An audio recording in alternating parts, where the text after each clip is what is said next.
안녕하십니까, 부모님 반갑습니다. 네, 전일홍 원장입니다. 자, 오늘은 과학페어 인천광역시 주제가 발표가 되어졌습니다. 네, 서울시는 지진이 주제였는데요. 인천광역시 발표 주제는 바로 후쿠시마 원전에 대한 이야기가 주제로 잡혔습니다. 일단은 이 오염수 방류에 대한 부분에서 우리가 어떻게 과학적으로 해결을 할 수 있을지에 대한 문제 상황이 주어지고, 자, 그 부분에 대한 것들의 내용을 갖다가 읽어서 바로 여기에 있는 이 부분의 논제를 해결하는 것입니다.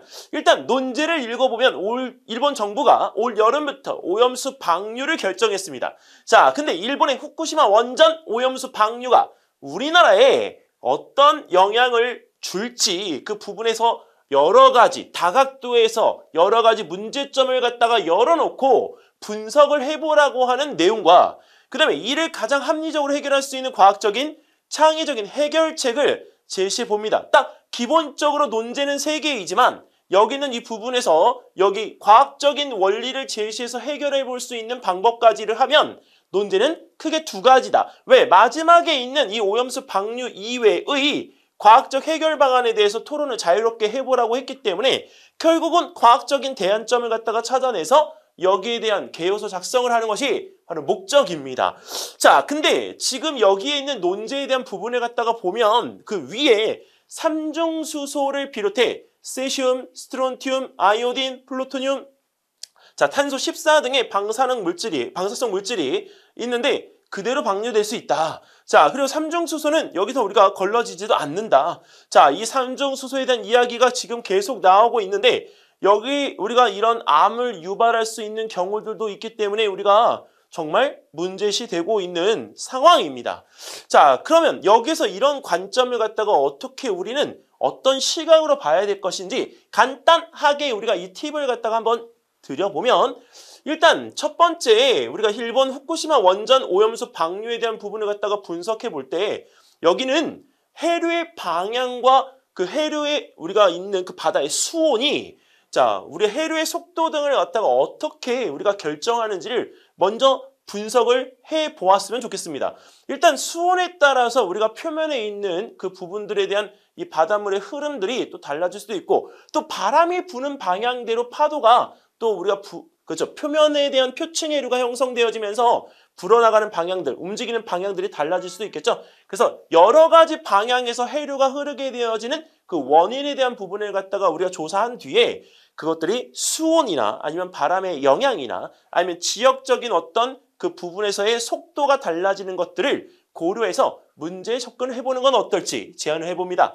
자, 두 번째, 계절에 따른 해류의 변화와 한반도 주변, 일본의 주변들이 어떤 특징들을 가지는지, 계절에 따라서 우리가 해류에 대한 큰 흐름은 거의 바뀌지 않습니다. 하지만 지금 이제 북극이 우리가 녹아가면서 또 해수면이 높아지면서 그리고 지구온난화의 영향과 엘니뇨, 라니냐 등의 그런 영향 등으로 인해서 해류에 대한 우리가 알고 있던 것들이 조금씩은 변화를 맞이할 수 있지 않을까요? 아니면 변화에 대한 예측을 할 수 있지 않을까요? 자, 그런 부분들에 대한 것들을 분석해보는 토대로 해보면 좋을 것 같다는 얘기죠.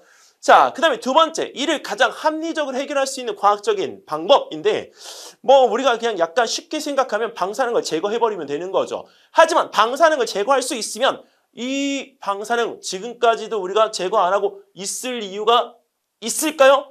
없는 거죠. 후쿠시마 원전 그 사고 난 뒤로 거기 안에 들어가서 살 수가 없습니다. 체르노빌 원자력 발전소 우리가 거기 들어가서 살기 위해 계속 강아지들을 보내고 있잖아요. 자, 그래서 그런 부분들을 갖다가 50년 동안 하고 있음에도 우리가 아직까지도 전혀 수치에 대한 변화가 없다입니다. 그렇기 때문에 그런 부분에서 방사능을 제거할 수 있는 기술 있다면 그럼 반드시 도입되어져야 됩니다. 아니면 전 지구적으로 협력의 관계를 통해서 그런 방사성 물질에 대한 부분들을 제거할 수 있는 방법을 개발해야 되는 거죠. 자, 그리고 지역적, 행정적 문제에 대한 부분들을 이용해서 그 근접에 대한 부분들을 통제한다든지, 아니면 우리가 지금 이런 국제적인 협력 관계를 더 돈독하게 해서 그것이 우리나라에 영향을 주지 않을 수 있게끔 한다든지, 그런 부분들에 대한 것들을 오히려 과학적으로 더 접근을 해야 된다고 봅니다.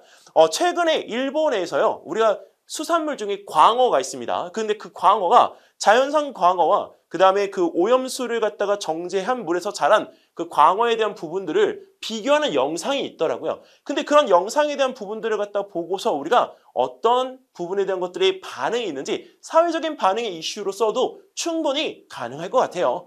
자, 그리고 온난화 해결에 대한 문제로 접근을 갖다 해도 충분히 될 수 있을 것 같습니다. 이유는 지금 이제 이 지구 온난화에 대한 부분들을 갖다가 우리가 이용해서 여기 이 해류에 대한 부분에 움직임을 바꿀 수 있잖아요. 물론 우리나라의 이기주의이긴 하죠. 하지만 이 과학적인 부분에서 해류에 대한 변화를 줄 수 있다라고 한다면 네, 이 오염수 막을 수가 있기 때문에 실제로 우리가 논제에 대한 근거에 충분히 답이 될 수 있다라고 저는 생각을 합니다.